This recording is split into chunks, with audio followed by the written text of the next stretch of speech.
Hello everyone, एक बार फिर से आपका स्वागत है RN45 एजुकेशन में। आज मैं आप लोगों को रेशियो से रिलेटेड क्वेश्चन 5 to 6 सेकंड के अंदर हल करके दिखाने वाला हूं। अगर आप लोगों के सामने भी अनुपात से संबंधित क्वेश्चन हो तो आप लोग भी उसे 10 सेकंड के अंदर हल कर सकते हैं। जैसे यहाँ पे देखिए, पहली सवाल क्या दी गई है, PQ और कासिम की आय का अनुपात 3:4 है। तो पहला रेशियो यहाँ पे दे दिया गया है आय का अनुपात क्या है, 3:4।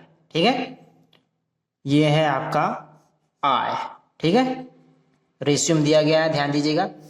अब देखिए, और उनके व्यय का अनुपात 2:3 है। दूसरा रेशियो दिया गया है 2:3, ये है व्यय। ठीक है, पीकू और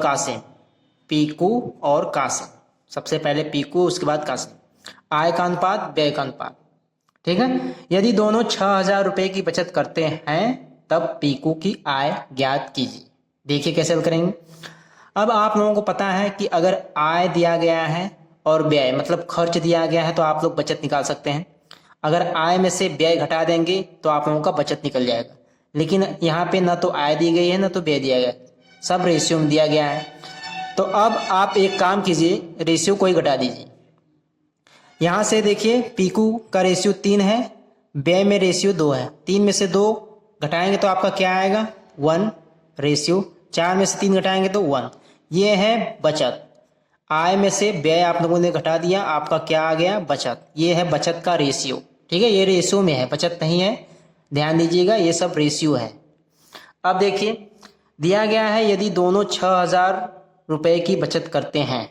अब यहाँ पे देखिए, ध्यान से देखिएगा, यहाँ पे क्या दिया गया है। यहाँ पे दिया गया है, ये तो आ गया दोनों की बचत का रेशियो। ठीक है, ये है बचत का रेशियो। अब दिया गया है दोनों 6,000 के रुपए की बचत करते हैं, यानी ये हो गया पीकू कासिम, ये भी 6,000 रुपए की बचत करता है और ये भी 6,000 रुपए की बचत करता है। ठीक है, यानी एक का मान हम लोग कह सकते हैं कि 6,000 है, यानी एक का मान 6,000 है।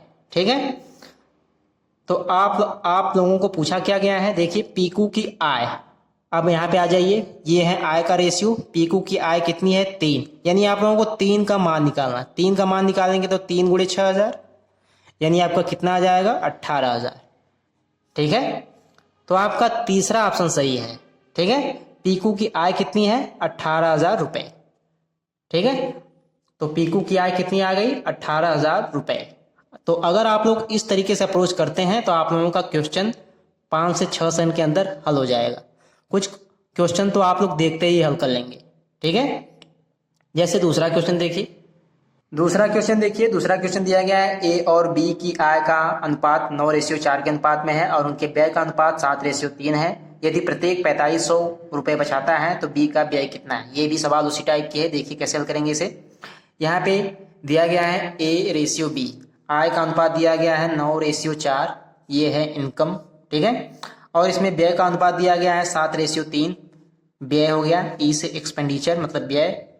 ठीक है, अब यहाँ पे दिया गया है प्रत्येक 4500 रुपए की बचत करता है। ठीक है, 4500 रुपए बचाता है। तो आप लोग एक काम कीजिए, बचत का भी रेशियो निकाल लीजिए।